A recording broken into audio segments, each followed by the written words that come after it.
Guys, this is a new assignment. உங்களை lead பண்ண போறது ஒரு புது லீடர். 68 international successful operation.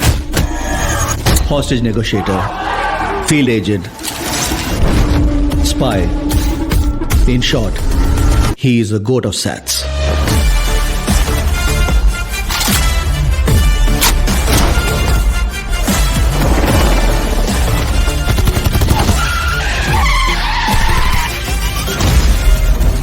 குழந்தை நல்லா இருக்கு, ஒன்னும் டென்ஷன் ஆகாத. எனக்கு குழந்தைய நினைச்சலாம் டென்ஷன் இல்ல, காந்திய நினைச்சுதான் டென்ஷன். இப்பெல்லாம் அலோஃபா சுத்திட்டு இருக்காரு, வீட்டுக்கும் டைமுக்கு வர்றதில்ல. இனிமே சத்தியமா கூடாதுடா. ஏதாவது பொண்ணோட தொடர்பு இருக்கும்னு கொஞ்சம் சந்தேகமா இருக்கு. Silly moment. அறிவு இருக்கடா உனக்கு?